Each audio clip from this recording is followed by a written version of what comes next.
আসসালামু আলাইকুম ওয়া রাহমাতুল্লাহি ওয়া বারাকাতুহু। আলহামদুলিল্লাহ ওয়াসসালাতু ওয়াসসালামু আলা রাসূলিল্লাহি আম্মা বা'দ। প্রিয় দর্শক, আপনাদের সবাইকে অনেক অনেক মোবারকবাদ জানিয়ে শুরু করছি আমাদের প্রতিদিনের নিয়মিত আয়োজন মাহে রমজানকে কেন্দ্র করে আল আরাফা ইসলামী ব্যাংক পিএলসি নিবেদিত আলোর পথে সিজন 5।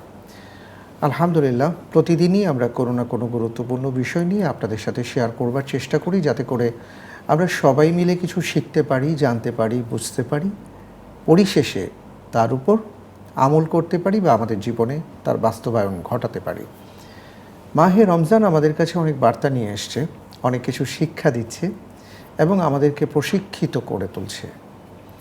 আমরা যদি খেয়াল করি তাহলে দেখব যে এই রমজানের মাঝে এমন অনেক কিছু আছে যা হয়তো আমরা চিন্তা করিনি, আমাদের অগোচরেই আমরা সেই ভালো কাজগুলো করি। তার মধ্যে একটি হলো সমাজ কল্যাণমূলক কাজ। আপনি যে একজনকে ইফতার করাচ্ছেন, আপনি দৌড়ে ছুটে গিয়ে আরেকজনকে ধরছেন, কাউকে সহযোগিতা করছেন। আমরা অনেক সময় রাস্তাঘাটে দেখি যে ইফতারের সময় কিছু ভাইয়েরা এসে যে সকল গাড়িতে অনেকে বসে আছেন, ইফতার নেই, ছুটে গিয়ে তাদেরকে ইফতার করাবার চেষ্টা করছেন। এই যে চমৎকার কিছু কাজের সম্মিলন এই রমজানে হয়, যেটা অন্য সময় আমরা দেখি না, এর মাধ্যমে কিন্তু এই রমজান আমাদেরকে শিক্ষা দেয় সবসময় ভালো কাজ করতে থাকো। প্রিয় দর্শক, আজকে রমজান ও সমাজ কল্যাণ এই বিষয়টি নিয়ে আমরা আলোচনা শুনব।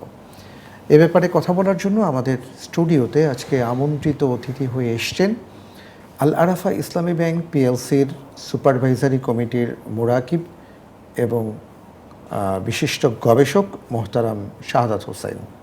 মোহতারাম, আপনাকে অনেক অনেক মোবারকবাদ জানাচ্ছি। আসসালামু আলাইকুম। ওয়ালাইকুম আসসালাম ওয়া রাহমাতুল্লাহ। কেমন আছেন? জি আলহামদুলিল্লাহ, ভালো আছি। আপনি কেমন আছেন? আল্লাহ ভালো রেখেছেন, আলহামদুলিল্লাহ। বারাকাল্লাহু ফিক। আপনাকে অনেক ধন্যবাদ যে আপনি আমাদের মাঝে এসেছেন। আজকে আমরা যে ব্যাপারটি নিয়ে কথা শুনবো আপনার, তা হলো যে আমরা কিন্তু অনেকেই বুঝি না যে আমি অনেক ভালো কাজ করছি রমজানকে কেন্দ্র করে, এবং এই ক্ষেত্রে আমরা সমাজের কল্যাণ করছি, আমরা মানুষের মানব কল্যাণে এগিয়ে এসেছি। রাসূল সাল্লাল্লাহু আলাইহি সাল্লামের ওই হাদিসটা মনে পড়ে, খয়রুন নাস মান ইয়ানফাউন নাস, যে তোমাদের মধ্যে সবচেয়ে ভালো মানুষ এবং সবচেয়ে উন্নত মনের মানুষ হলেন তিনি যিনি সমাজের কল্যাণ করেন, মানুষের কল্যাণ করেন। তো আলহামদুলিল্লাহ, আপনি যদি একটু ধরিয়ে দেন যে আমরা এই রমজানের মাধ্যমে কি কি সমাজ কল্যাণে কিছুটা আমরা আমাদের পার্টিসিপেশন থাকে এবং কিভাবে আমরা এই ভালো কাজগুলো করছি, যদি একটু বলেন। জি, শুকরিয়া মোহতারাম, আপনি ভালো একটা বিষয়ের কথা বললেন। সেটা হলো ঈমান এবং সমাজ কল্যাণ। দুটা কিন্তু বডি থেকে যেরকম রূহটা বের করা যায় না, আলাদা করা যায় না, আসলে আমাদের ঈমানের সাথে সমাজ কল্যাণের কাজগুলো থেকে একটা থেকে আরেকটা কিন্তু ডিটাচড করার কোনো সুযোগ নেই।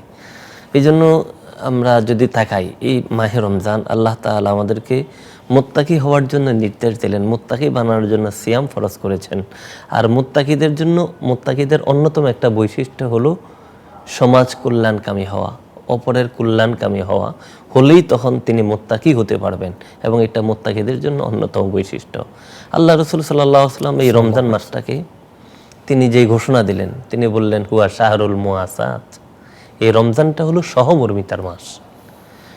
এই হাদিসের শেষ অংশে তিনি বললেন ওমান খাফফাফা আম মামলুকিহি গফারাল্লাহু আতাকাহু মিনান নার, যেই নাকি তার অধীনস্থদের কাজকে সংক্ষেপ করে দেবে, হালকা করে দেবে, আল্লাহ তার গুনাহ মাফ করবেন, জাহান্নাম থেকে মুক্তি দেবেন।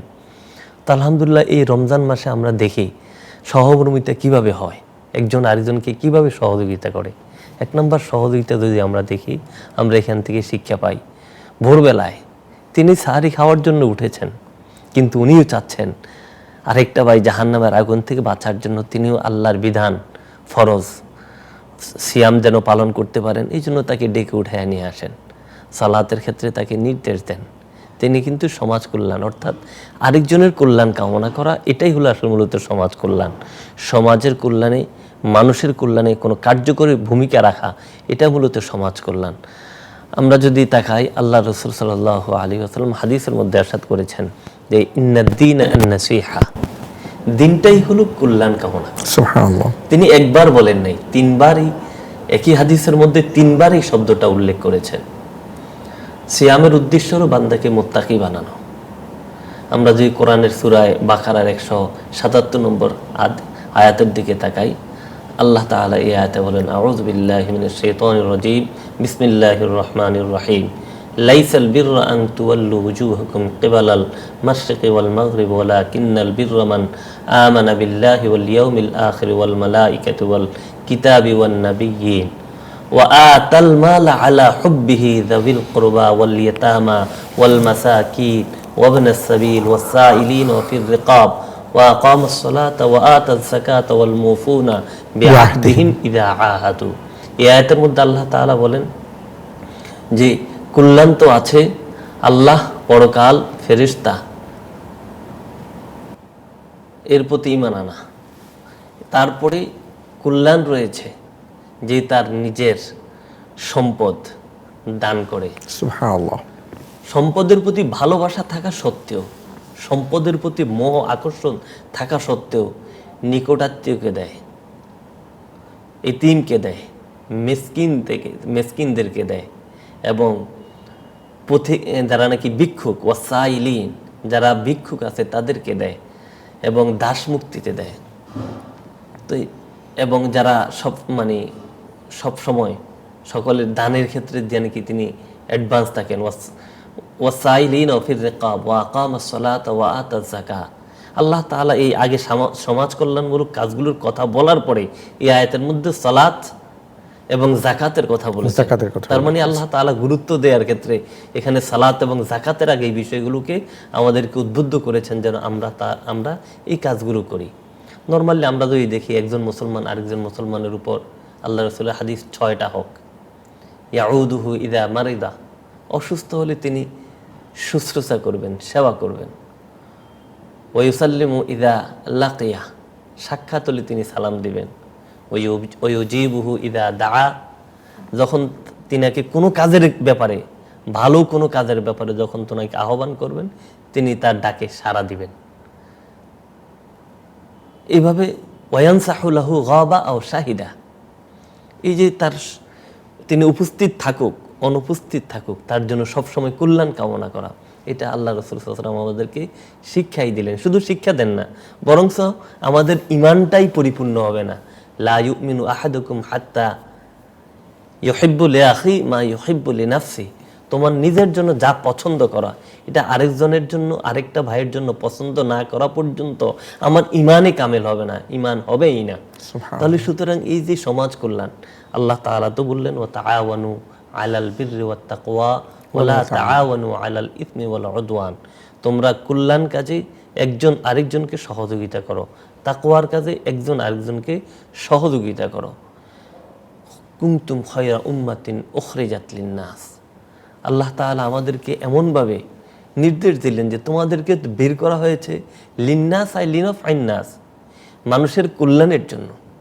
তাহলে আমাদের এই অ্যাক্টিভিটিসগুলো, বায়াতু, একটা হাদিসের মধ্যে আছে বায়াতু আলা রাসূলিল্লাহি সাল্লাল্লাহু আলাইহি ওয়াসাল্লাম ইকামিস সালাতি ওয়া ইতাইজ যাকাত ওয়ান নুসহি লিকুল্লি মুসলিম, প্রত্যেকটা মুসলমানের জন্য কল্যাণ কামনা করা, এটার উপর আমি রাসূল সাল্লাল্লাহু আলাইহি ওয়াসাল্লামের কাছে বায়াত গ্রহণ করেছি।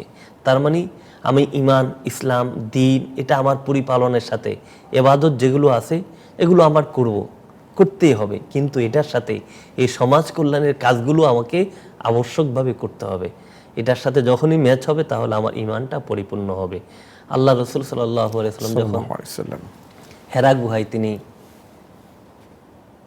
ধ্যানমগ্ন, তিনি সেখানে ইবাদত করছিলেন, ভাবছিলেন সমাজকে কিভাবে চেঞ্জ করা যায়, শান্তি আনয়নের ক্ষেত্রে কিভাবে কাজ করা যায়, তিনি চিন্তামগ্ন। এই অবস্থায় জিবরাইল আলাইহিস সালাম এসে তাকে বললেন ইকরা, আল্লাহ রাসূল সাল্লাল্লাহু আলাইহি ওয়াসাল্লাম বললেন মা আনা বিকারিইন, আমি তো পড়তে জানি। আপনার এই কথা থেকে যেটা আসছে যে রাসূল সাল্লাল্লাহু আলাইহি ওয়াসাল্লাম ওহী প্রাপ্তর আগ থেকেই সমাজের কল্যাণ, মানুষের কল্যাণ, এগুলো নিয়ে তিনি বিশদ চিন্তা করেছেন, যে কারণে আমরা হেলফুল ফুজুলের সেই ইতিহাসও জানি। এ প্রসঙ্গে আরও কিছু কথা শুনবো ইনশাআল্লাহ একটা বিরতির পরে। প্রিয় দর্শক, আপনারা দেখছেন আল আরাফা ইসলামী ব্যাংক পিএলসি নিবেদিত আলোর পথে। আমরা আজকের পর্বে খুব গুরুত্বপূর্ণ একটি টপিক নিয়ে কথা শুনছি মোহতারামের কাছ থেকে, তা হলো যে এই রামাদান আমাদেরকে কিভাবে সমাজ কল্যাণে উদ্বুদ্ধ হতে শেখায় এবং একজন ভালো মানুষ করে। এ প্রসঙ্গে আরও কথা শুনবো বিরতির পর। আমাদের সাথেই থাকুন।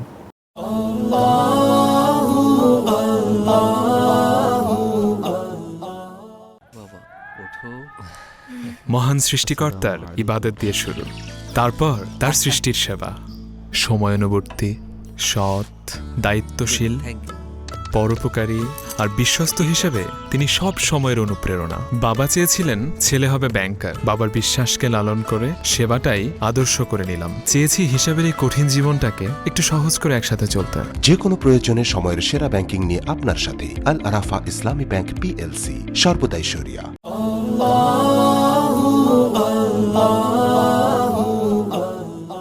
বিরতির পর আপনাদের সবাইকে সাদর আমন্ত্রণ জানাচ্ছি। আপনারা দেখছেন আল আরাফা ইসলামী ব্যাংক পিএলসি নিবেদিত আলোর পথে। আমরা আজকের পর্বে গুরুত্বপূর্ণ একটি টপিক নিয়ে কথা শুনছি মোহতারাম শাহাদাত হুসাইনের কাছ থেকে, আর তা হলো রমাদান ও সমাজ কল্যাণ। এই প্রসঙ্গে আপনি বলছিলেন যে রাসূল সাল্লাল্লাহু আলাইহি ওয়াসাল্লাম কিন্তু হেরা পর্বতের সেই গুহায় তিনি সমাজের শান্তি, শৃঙ্খলা, মানুষের কল্যাণ এগুলো নিয়ে চিন্তা করার জন্য সেখানে অবস্থান করতেন। জি, আপনি ঠিক বলেছেন। সেটা হলো আল্লাহ রাসূল সাল্লাল্লাহু আলাইহি ওয়াসাল্লাম হেরা গুহায় সমাজকে কিভাবে উন্নয়ন করা যায়, অপসংস্কৃতি, অন্ধকার, জুলুম, পারস্পরিক হত্যা, ধর্ষণ, এই বিষয়গুলো এবং সমাজের মানুষ মানে আল্লাহকে বাদ দিয়ে অন্য মাখলুকের পূজা শুরু করছিলে, এখান থেকে মানুষকে কীভাবে বিরত রাখা যায়, এই বিষয়গুলো নিয়ে তিনি ধ্যানমগ্ন ছিলেন, পরিকল্পনা করছিলেন। জিবরাইল আলাইহিস সালাতু ওয়াস সালাম আল্লাহ রসুলের কাছে আসলেন এবং তিনি বললেন, ইকরা, পড়ো। আল্লাহ রসুল সাল্লাল্লাহু আলাইহি ওয়াসাল্লাম তখন বললেন, মা আনা বিকারি, আমি পড়তে জানি না। তিনবার বলার পরে চতুর্থবার তিনি আয়াত, আমরা সবাই এটা সর্বপ্রসিদ্ধ সূরা আলাকের প্রথম 5টি আয়াত, তিনি বাড়িতে গেলেন। খাদিজা রাদিয়াল্লাহু তাআলা আনহার কাছে তিনি যাওয়ার পরেই বলতেছেন, জাম্মিলুনি জাম্মিলুনি, আমাকে চাদর দিয়ে আবৃত করো, ডেকে দাও, আমার ভয় লাগছে, কম্পন আসছে। আল্লাহ খাদিজা রাদিয়াল্লাহু তাআলা আনহা তাকে চাদর দিলেন। পরে সুস্থ মস্তিষ্কে জিজ্ঞেস করলেন ঠান্ডা হওয়ার পরে যে আপনার কি হয়েছিল। তখন তিনি বিস্তারিত ঘটনা বললেন। খাদিজা রাদিয়াল্লাহু তাআলা আনহা আল্লাহর নবীকে সান্ত্বনা দিচ্ছিলেন, ওয়াল্লাহ, আল্লাহর কসম, লা ইউখজিক আল্লাহু আবাদা, আল্লাহ তাআলা আপনাকে তো কখনো অপমানিত, লাঞ্ছিত করবেন না। কারণ আপনি এমন কিছু কাজ করেন, যেই কাজ করে তাকে কখনো অপমানের শিকার হতে হয় না। কাজগুলো ইন্নাকা লা তাসিলুর রাহমা, আপনি আত্মীয়তার সম্পর্ক বজায় রাখেন। ওয়া তাহমিলুল কাল্লা, যার কোনো কিছু বোঝা বহন করার মতো কিছু নাই, আপনি যার কোনো কর্মক্ষম অথবা কোনো কাজ করার, কোনো অর্থ ইনকাম করার ব্যবস্থা নাই, তার বিষয়গুলো আপনি দেখশুন করেন, তার সমাধান করে দেন। অতুকসিবুল মাদুম, যার কোনো উপার্জন নাই, আপনি তার উপার্জনের ব্যবস্থা করে দেন। অতকরে উদ্দয়ী, আপনি মেহমানের মেহমানদারি করেন। তো যেই সমাজ কল্যাণমূলক কি কাজগুলো করবে, আল্লাহ তাআলা তাকে অবদস্ত করে না। আমরাও দেখি যখন সমাজের মধ্যে আরও 10 জন মানুষের কল্যাণের কথা বলেন, এমপি সাহেব বলি, মন্ত্রী সাহেব বলি, চেয়ারম্যান বলি, অথবা যারা সমাজ কল্যাণকামী, তিনারা 10 জনের সমাজ কল্যাণের কথা বলেন ঠিক, কিন্তু 10 জনের কল্যাণ হওয়ার আগে আল্লাহ তাআলা তার নিজের কল্যাণটা দেন। তো এটা একটা সুন্দর, এই রমজান আমাদেরকে শিক্ষা দেন। আল্লাহ রাসূল সাল্লাল্লাহু আলাইহি ওয়াসাল্লাম যেই হাদিসটি শাবানের শেষ দিনে তিনি উপস্থাপন করলেন, তার মধ্যে বললেন, মান ফাত্তারা সাইমান কানা লাহু মাগফিরাতাল লিযুনুবি, কেউ যদি সায়েমকে ইফতার করান তাহলে তার গুনাহ মাফ করেন। ওয়াইদকু রাকাবাতিহি মিনান নার, তাকে জাহান্নাম থেকে মুক্তি দেন। ওয়া কানা লাহু মিসলু আজরিহি মিন গায়রি আন ইউনতাকাসা মিন আজরিহি শাই, এবং সায়েমের গুনার সওয়াবের মধ্যে কোনো কমতি না করেই আসলে যিনি ইফতার করালেন তাকেই সওয়াব দেন। সাহাবায়ে কেরাম তো প্রশ্ন করলেন, ইয়া রাসূলুল্লাহ, লাইসা কুল্লুনা নাজিদু মা নুফাত্তিরু বিহি সাইম, আপনি যে এই রোজাদারকে ইফতার করাইলে এই সওয়াবের কথা বললেন, এগুলো তো আসলে আমাদের সামর্থ্যের ভিতরে নাই। তখন আল্লাহ রাসূল সাল্লাল্লাহু আলাইহি ওয়াসাল্লাম বললেন, ইউতিল্লাহু হাযা সাওয়াবা মান ফাত্তারা সাইমান আলা মাযাকাতি লাবান আও তামরাতিন আও শুরবাতিন মিম্মা। আমি তোমাদেরকে যে মানে সওয়াবের কথা বলছি, এটা হলো ওই ব্যক্তির জন্য যিনি কেন রোজাদারকে শুধু একটু দুধ দিয়ে অথবা একটু পানি দিয়ে অথবা একটা খেজুর দিয়ে ইফতার করায়। ওমান আসবাহা সাইমান, কিন্তু কেউ যদি রোজাদারকে পেট পুড়িয়ে আসুদা মিঠিয়ে তৃপ্ত সহকারে খাওয়ায় দেয়, তাহলে তো তার জন্য হলো ঘোষণা হলো সাকাহুল্লাহু মিন হাউদি শুরবাতান সুবহানাল্লাহ। লা ইয়াজমু হাত্তা ইয়াদখুলাল জান্নাহ, তাকে আল্লাহ হাউজে কাউসার থেকে পানি পান করাবেন, জান্নাতে যাওয়া পর্যন্ত আর পিপাসা লাগবে না। এই রমজান তো সেই রমজান যেই মাসে গরিবদের জন্য, মিসকিনদের জন্য খাবারের ব্যবস্থা আল্লাহ রসুল সদকায়ে ফিতরের মাধ্যমে করেছেন। আল্লাহ রসুল সাল্লাল্লাহু আলাইহি ওয়াসাল্লাম বলেন, ফারাদা রাসূলুল্লাহ সাল্লাল্লাহু আলাইহি ওয়াসাল্লাম যাকাতাল ফিতরে তুহরাতাল লিস-সাইমি মিনাল লাগবি ওয়ার রাফাত ওয়া তু'মাতাল লিল মাসাকিন। সদকায়ে ফিতির আবশ্যক করেছেন, উদ্দেশ্য পাপাচার এবং দুর্বলতা অথবা যদি কোনো মিসলিড যদি কোনো কাজ হয়ে থাকে, আনলফুল কোনো কাজ থাকে, সিয়াম পালন করতে গিয়ে যথাযথ হয় নাই, এখান থেকে আল্লাহ মুক্তি দিবেন যাকাতুল ফিতরের মাধ্যমে। আরেকটা হলো মিসকিনদের খাবারের ব্যবস্থা। আমরা আজকে সমাজ কল্যাণ বুঝি কি? গরিব মানুষকে সাহায্য সহযোগিতা করা, এতিমকে সাহায্য সহযোগিতা করা, অসহায়দের সাহায্য সহযোগিতা করা, বৃদ্ধ মানুষের সাহায্য সহযোগিতা করা এবং সমাজের কোনো কল্যাণে এই বিষয়গুলো দেখা। ইসলাম তো টোটালটা, এই সবগুলোকে কেন্দ্র করে ইসলাম টোটাল মানুষের কল্যাণের জন্য কাজ করে। যেমন ইয়াতিম, মিসকিন, অসহায়, বিধবা, মা বাবা, বৃদ্ধ লোক। আমরা আজকে বৃদ্ধাশ্রমে যাই, বৃদ্ধাশ্রমে তো যাওয়া প্রয়োজন নেই। যদি কোনো মুসলমান ইসলামের বিধানগুলো যদি মানেন, তার বৃদ্ধ মা বাবাকে আল্লাহ রসুল সাল্লাল্লাহু আলাইহি ওয়াসাল্লাম যেখানে মা বাবার পদতলে জান্নাতের কথা বলছেন এবং মা বাবার খেদমতের কথা, আল্লাহর ইবাদতের পরে কথা বলেছেন, এগুলো যদি মানা হয় তাহলে আমাদের বৃদ্ধাশ্রম আসলে লাগবে না। আনা কাফিলুল ইয়াতিম ফিল জান্নাতে কাহাতাইন। ইয়াতিম যে লালন পালন করবে, আল্লাহ রসুলের সাথে তিনি জান্নাতে একসাথে বসবাস করবেন। সুবহানাল্লাহ। শেখ, অনেক অনেক ধন্যবাদ। অনেকগুলো বর্ণনা আপনি নিয়ে এসেছেন এবং আলহামদুলিল্লাহ কোরআন এবং সুন্নাহর অনেকগুলো কথা এবং নির্যাসগুলো আপনি তুলে ধরার চেষ্টা করেছেন যে আসলে রমজানকে কেন্দ্র করে কিভাবে আমরা মানুষের কল্যাণে কাজ করে যাচ্ছি বা আল্লাহ তাআলা আমাদেরকে প্রশিক্ষিত করছেন। এর সব কিছুর নেপথ্যে হলো, আমি মনে করি যে সেই আয়াত কুনতুম খায়রা উম্মাহ, যে আল্লাহ তাআলা আমাদেরকে শ্রেষ্ঠত্ব দিয়েছেন, কিন্তু শ্রেষ্ঠত্ব দেওয়ার পরে ধরে রাখার জন্য সেই ক্ষেত্রে আমাদের যোগ্যতার প্রয়োজন। আল্লাহ রাব্বুল আলামিন আমাদেরকে যোগ্য করে তুলছেন। তো এই যোগ্যতার ভিত্তিটা যেই সকল বিষয়ের উপর প্রতিষ্ঠিত, তার মধ্যে একটা হলো মানুষের কল্যাণে ব্রত হওয়া, আর সেটাই আমরা রমজান থেকে পাচ্ছি। আপনাকে অনেক ধন্যবাদ আমাদের মাঝে সময় দেওয়ার জন্য। আপনাকে অনেক অনেক ধন্যবাদ এবং আল আরাফা ইসলামী ব্যাংক নিবেদিত আলোর পথে কর্তৃপক্ষকেও ধন্যবাদ। আল্লাহ তাআলা উত্তম প্রতিদান দান করুন এবং আমাদেরকে সমাজ কল্যাণের এই কাজগুলোতে ঈমানের সাথে, আল্লাহর এই দ্বীনের সাথে এই কাজগুলোকে আমাদেরকে আপহোল্ড করে নিজেরা সমাজে প্রতিষ্ঠিত করার এবং কাজ করার জন্য আমাদেরকে আল্লাহ তাআলা তৌফিক দান করুক এবং আমাদের দর্শকবৃন্দ যারা আমাদেরকে যেখান থেকে দেখছেন তাদের সকলকে এই কাজের সাথে আল্লাহ অন্তর্ভুক্ত করে দেখ। আমিন। অনেক ধন্যবাদ আপনাকে। আলহামদুলিল্লাহ। প্রিয় দর্শক, আমরা খুব চমৎকার একটি কথা শুনলাম আজকে। সেটা হলো যে সমাজ কল্যাণে আমাদের যে অবদান রাখার দরকার, হয়তো আমরা অনেকে বুঝতে পারি না বা উপলব্ধি করতে পারি না, কিন্তু রমজান আমাদেরকে দেখিয়ে দিচ্ছে, পাশাপাশি শিখিয়ে দিচ্ছে যে আমাদের কি কি করা উচিত, কি কি করতে হবে। রমজান এসছে 1 মাসের জন্য, কিন্তু বাকি 11 মাস এর উপর আমরা কিভাবে থাকব তার জন্যই এই প্রশিক্ষণ। তাই আসুন মাহে রমজানের প্রতিটা শিক্ষাকে আমরা উপলব্ধি করি এবং আমাদের জীবনে বাস্তবায়ন করে একটা পরিকল্পনা করে, আমরা দীর্ঘমেয়াদী পরিকল্পনা করে এগিয়ে যাওয়ার চেষ্টা করি, যাতে করে আমি একজন এমন মানুষ হতে পারি যে মানুষের ব্যাপারে রাসূল সাল্লাল্লাহু আলাইহি ওয়াসাল্লাম বলেছেন যে তুমি এমন মানুষ হও যাতে করে মানুষ কেবল তোমাকে নিয়ে কল্যাণের চিন্তা করতে পারে। আল্লাহ তাআলা আমাদের সবাইকে সেই তৌফিক দান করুন, আমিন।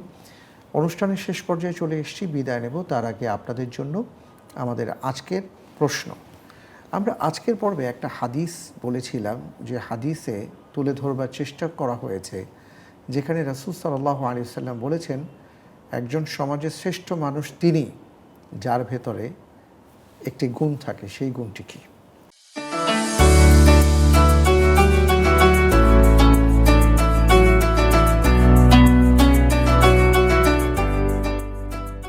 যদি আপনি উত্তরটি জেনে থাকেন এবং আমি মনে করি আমাদের এই আয়োজনটি দেখলে আপনি জেনে যাবেন ইনশাআল্লাহ। তাহলে সঠিক উত্তর লিখে আমাদের আজকের এই আয়োজনের নিচে আপনি ইনবক্সে দিয়ে দিতে পারেন, সাবমিট করে দিতে পারেন। আমরা ইনশাআল্লাহ তাআলা লটারির মাধ্যমে একজন বিজয়ীকে সৌজন্য পুরস্কার দেব আল আরাফা ইসলামী ব্যাংক পিএলসি সৌজন্যে। আজ তাহলে এ পর্যন্ত ইনশাআল্লাহ আমরা শেষ করছি। আর শেষ করার পরেই আপনাদের জন্য আমাদের আরও একটা নিবেদন আছে, আর তা হলো বিশ্বজুড়ে মসজিদ দেখার আমন্ত্রণ জানিয়ে আজকের মতন বিদায় নিচ্ছি। আল্লাহ হাফিজ। আসসালামু আলাইকুম ওয়া রাহমাতুল্লাহি ওয়া বারাকাতুহু। চামলিজা মসজিদ। চামলিজা মসজিদ তুরস্কের ইস্তাম্বুলের এশীয় অংশে অবস্থিত। একাধারে আধুনিক স্থাপত্যের বিস্ময়, প্রকৌশল দক্ষতার শ্রেষ্ঠ উদাহরণ এবং ইসলামী সংস্কৃতির এক অনন্য উদাহরণ। 2019 সালে উদ্বোধন করা এই মসজিদ তার বিশালতা, নান্দনিক সৌন্দর্য এবং আধ্যাত্মিক পরিবেশের জন্য বিশ্বব্যাপী প্রশংসিত। এটি শুধু তুরস্কের গর্ব নয়, সমগ্র মুসলিম বিশ্বের জন্য এক অনন্য স্থাপত্যিক নিদর্শন। 2013 সালে তুরস্কের প্রেসিডেন্ট রিসেপ তাইয়িপ এরদোয়ানের উদ্যোগে এই মহৎ প্রকল্পের সূচনা হয়। উদ্দেশ্য ছিল এমন একটি মসজিদ নির্মাণ করা যা ঐতিহ্যবাহী ইসলামী স্থাপত্যকে আধুনিকতার সঙ্গে মিশিয়ে এক নতুন মাত্রায় নিয়ে যাবে। নির্মাণ কাজে ব্যয় হয়েছিল প্রায় $110 মিলিয়ন এবং 6 বছরের নিরলস প্রচেষ্টার পর 2019 সালে 3 মে এটি উদ্বোধন করা হয়। আজ এটি তুরস্কের ইসলামী ঐতিহ্য ও আধুনিক স্থাপত্যের এক যুগান্তকারী মেলবন্ধনের প্রতীক। মসজিদের স্থাপত্য পরিকল্পনা অত্যন্ত ব্যতিক্রমী। নকশা করেছেন 2 তুর্কি স্থপতি বাহার মিজরাক ও হায়রি কিরাতলি। তাদের হাতে এই মসজিদ পরিণত হয়েছে এক বিস্ময়কর শিল্পকর্মে, যেখানে বিশালতা, সৌন্দর্য ও প্রকৌশল দক্ষতা একসঙ্গে মিশে গেছে। এর কেন্দ্রীয় গম্বুজটির ব্যাস প্রায় 72 মিটার বা 236 ফুট এবং উচ্চতা 72 মিটার, যা ইসলামের 72টি সুফি তরিকার প্রতীক হিসেবে বিবেচিত হয়। ঐতিহ্যবাহী ইসলামী স্থাপত্য রীতিকে আধুনিক ব্যাখ্যার মাধ্যমে ফুটিয়ে তোলা হয়েছে এই গম্বুজে, যা মসজিদটিকে এক অনন্য বৈশিষ্ট্য প্রদান করেছে।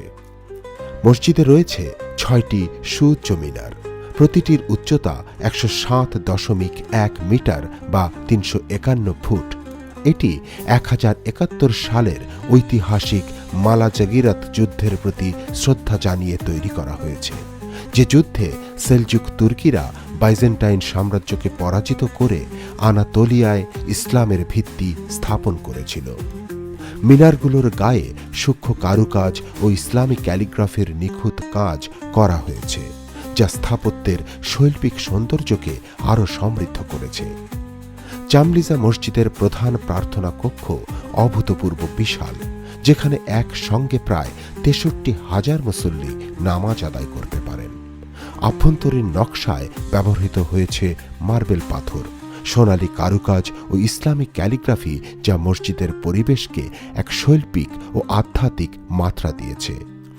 এর মেঝেতে ব্যবহৃত মার্বেল সংগ্রহ করা হয়েছে তুরস্কের বিভিন্ন অঞ্চল থেকে, যা পুরো স্থাপনাটিকে আরও অভিজাত করে তুলেছে।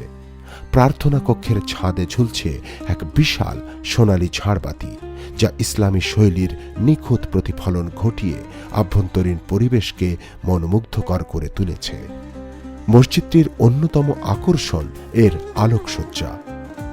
গম্বুজ ও দেয়ালে থাকা অসংখ্য জানালা দিয়ে প্রবাহিত প্রাকৃতিক আলো দিনের বিভিন্ন সময়ে মসজিদের আভ্যন্তরীণ সৌন্দর্যকে নতুনভাবে প্রকাশ করে। এই আলো আধারের খেলা মসজিদের শৈল্পিক বৈশিষ্ট্যে যোগ করেছে এক অনন্য মাত্রা, যা দর্শনার্থীদের এক আধ্যাত্মিক অভিজ্ঞতার মধ্যে দিয়ে নিয়ে যায়। আভ্যন্তরীণ নকশায় ইসলামী শিল্পকলার দৃষ্টিনন্দন উপস্থিতি লক্ষ্য করা যায়। দেয়াল ও ছাদ জুড়ে রয়েছে নান্দনিক ক্যালিগ্রাফি, যেখানে আল্লাহ, নবী মুহাম্মদ সাল্লাল্লাহু আলাইহি ওয়াসাল্লাম এবং প্রথম 4 খলিফার নাম উৎকীর্ণ করা হয়েছে। এই ক্যালিগ্রাফিগুলো মসজিদটিকে শুধু ধর্মীয় গুরুত্বই দেয়নি, বরং এক অনন্য শৈল্পিক মহিমা তুলে ধরেছে। মেঝে ও দেয়ালে ব্যবহৃত হয়েছে বিভিন্ন রঙের মার্বেল, যা প্রাকৃতিক সৌন্দর্যকে আরও ফুটিয়ে তুলেছে। সোনালী ঝাড়বাতি ও সূক্ষ্ম কারুকাজ করা অলঙ্করণ মসজিদের আভিজাত্যকে বহুগুণে বৃদ্ধি করেছে। এছাড়াও রয়েছে সুবিশাল কমপ্লেক্স, ইসলামের ইতিহাস ঐতিহ্য সংরক্ষণের জন্য 11,000 বর্গফুটের চোখ ধাঁধানো মিউজিয়াম ও আর্ট গ্যালারি, সুপরিসর লাইব্রেরি ও 1,000 সিট বিশিষ্ট বিশাল হলরুম। এছাড়াও মসজিদের ভেতরে 3,500 গাড়ি পার্কিং করার ব্যবস্থা রয়েছে। চামলিজা মসজিদ শুধু ইস্তাম্বুলের নয়, তুরস্কের অন্যতম একটি আকর্ষণীয় স্থান। রাতের বেলায় এই মসজিদের সৌন্দর্য বহুগুণ বেড়ে যায়। মসজিদের বারান্দা ও জানালা থেকে পুরো ইস্তাম্বুল শহরের দৃশ্য এক নজরে দেখা যায়, যা পর্যটকদের মুগ্ধ করে। পাশ দিয়ে বয়ে যাওয়া বসফরাস প্রণালী রাতের আলোয় আরও বেশি সুন্দর দেখায়। ইস্তাম্বুলের আয়া সোফিয়া, নীল মসজিদ এবং চামলিজা মসজিদের মতো বিখ্যাত মসজিদগুলো এই শহরের সৌন্দর্যকে আরও বাড়িয়ে তুলেছে। চামলিজা মসজিদ শুধু একটি ধর্মীয় স্থান নয়, এটি তুরস্কের জাতীয় পরিচয় বহন করে এবং এর ধর্মীয়, সাংস্কৃতিক ও রাজনৈতিক গুরুত্ব অনেক। দেশি বিদেশি পর্যটকদের জন্য এটি একটি অন্যতম দর্শনীয় স্থান। মসজিদের প্রশস্ত প্রাঙ্গণ এবং বিশাল নামাজের স্থান মুসল্লিদের জন্য এক শান্তিপূর্ণ ও আধ্যাত্মিক পরিবেশ তৈরি করে, যা ইবাদতের অভিজ্ঞতাকে আরও গভীর করে তোলে। এই মসজিদ ইসলামী ইতিহাস, সংস্কৃতি এবং আধুনিক স্থাপত্যের এক অপূর্ব নিদর্শন। এর সৌন্দর্য, বিশালতা এবং আধ্যাত্মিক পরিবেশ দর্শনার্থীদের মনে স্থায়ী ছাপ ফেলে। এখানে এসে মুসলমানরা ইসলামের ঐতিহ্য এবং আধ্যাত্মিকতার গভীর ছোঁয়া অনুভব করেন। চামলিজা মসজিদ শুধু একটি স্থাপনা নয়, এটি তুরস্কের ইতিহাসের জীবন্ত সাক্ষী, যা সত্যের প্রতীক হিসেবে চিরকাল টিকে থাকবে।